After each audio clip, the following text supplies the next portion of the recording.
Assalamualaikum warahmatullahi wabarakatuh. Baik, di sini saya akan menjelaskan beberapa item terkait dengan pengaruh gender, studi migrasi, ukuran-ukuran migrasi, faktor pendorong atau penarik pada adat Tambatua Kajang, kenyataan pada kasus pekerja migrasi Indonesia, dan fenomena feminisasi mobilitas penduduk. Baik, langsung saja yang pertama yaitu pengaruh gender.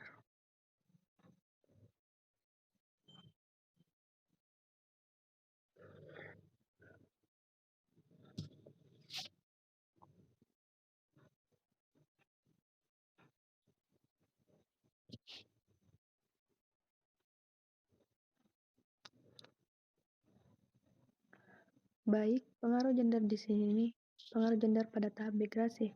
Yang pertama itu ada tahap pra-migrasi. Artinya faktor ini memungkinkan seseorang untuk bermigrasi seperti norma gender, pengambil keputusan migrasi, dan kebijakan migrasi di daerah asal.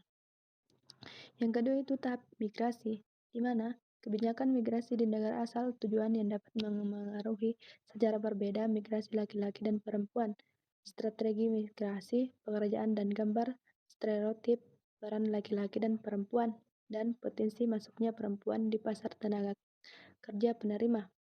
Yang ketiga itu ada tahap pasca migrasi, di mana tahap ini berkaitan dengan dampak yang dirasakan berbeda oleh laki-laki dan perempuan, juga keluarga para migran yang menerima aliran dari migran. Yang selanjutnya ada fenomena feminisasi mobilitas penduduk.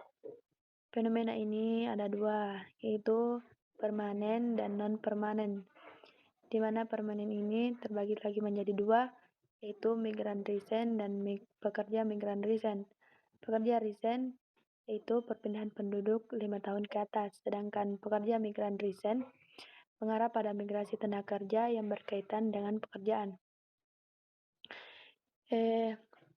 Untuk yang migran recent, kita bisa melihat memang laki-laki lebih banyak dibandingkan dengan perempuan, namun tidak terlalu timpang. Bahkan terjadi peningkatan untuk persentase perempuan dari 47,6%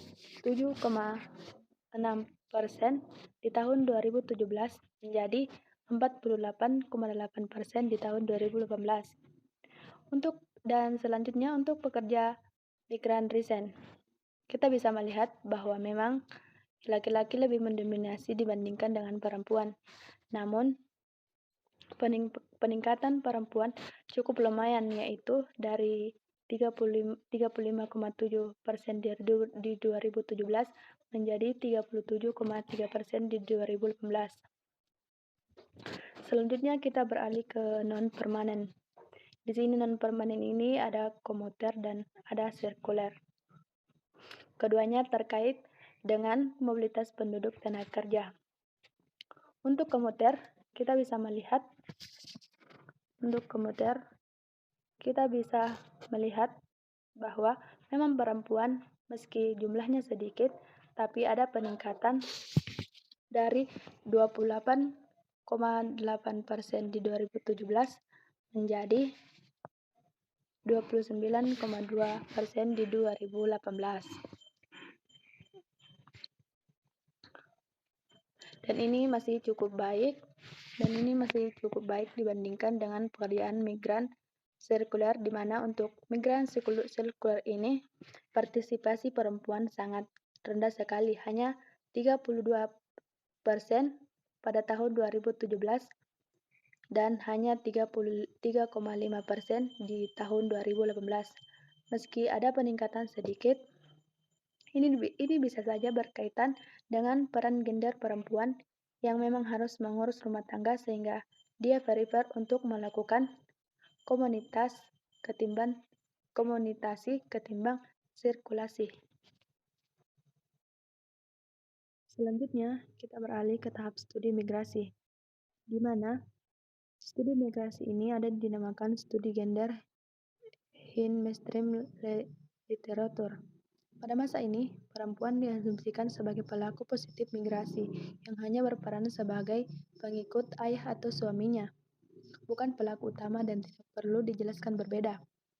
Yang kedua itu ada integrasi analisis gender dan pertama kali muncul pada tahun 1970-an dan awal 1980-an dengan konsepsi gender sebagai kategori statis tingkat individu yang ditentukan saat lahir dan hanya membandingkan laki-laki dan perempuan tanpa analisis faktor lain.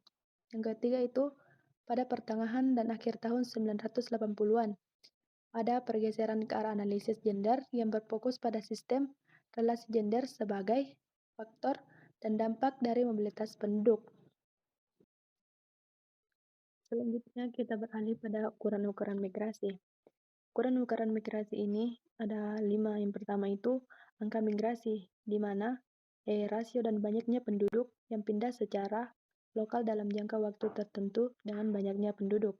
Yang kedua itu ada angka migrasi masuk, di mana angka yang menunjukkan banyaknya migran yang masuk per 1.000 orang penduduk daerah tujuan dalam waktu 1 tahun. Yang ketiga, ada angka migrasi keluar, di mana angka yang menunjukkan banyaknya migran yang keluar per 1.000 orang penduduk daerah asal dalam waktu 1 tahun. Yang keempat ada angka migrasi neto. Migrasi neto ini merupakan selisih banyaknya migran masuk dan keluar ke suatu daerah per 1.000 penduduk dalam 1 tahun. Yang kelima ada angka migrasi bruto. Angka migrasi bruto ini merupakan angka yang menunjukkan kejadian perpindahan yaitu jumlah migrasi masuk dan migrasi keluar dibagi jumlah penduduk tempat asal dan jumlah penduduk tempat tujuan. Selanjutnya kita beralih ke faktor pendukung dan penarik adat atau akajan, di mana faktor pendorong di sini yaitu kondisi daerah asal maupun daerah tujuan. Menyatakan bahwa seseorang akan tinggal di daerah asalnya ataupun berpindah keluar dari daerah asalnya ditentukan oleh bertemu tidaknya antara kebutuhan individu dengan kondisi suatu daerah. Maksudnya, bermigrasi di sini karena motif ekonomi, sosial, dan kejiwaan. Yang kedua ada faktor penarik. Dinyatakan di sini bahwa gerak penduduk yang bersifat ekonomis yang rasional, keputusan untuk melakukan tergantung pada upah nil yang lebih besar yang bisa diharapkan antara di desa dan di kota. Selanjutnya, kenyataan pada kasus pekerja migran Indonesia. Beberapa penduduk Indonesia bekerja di Malaysia untuk mencukupi kebutuhan suami, istri, anak, dan lain-lain agar bisa hidup lebih baik. Namun kenyataannya yang dirasakan pada penduduk Indonesia malah sebaliknya. Kebanyakan banyak yang menganggur, tidak mendapat pekerjaan yang layak, dan hanya mendapat pekerjaan serabutan, pekerjaan yang tidak jelas.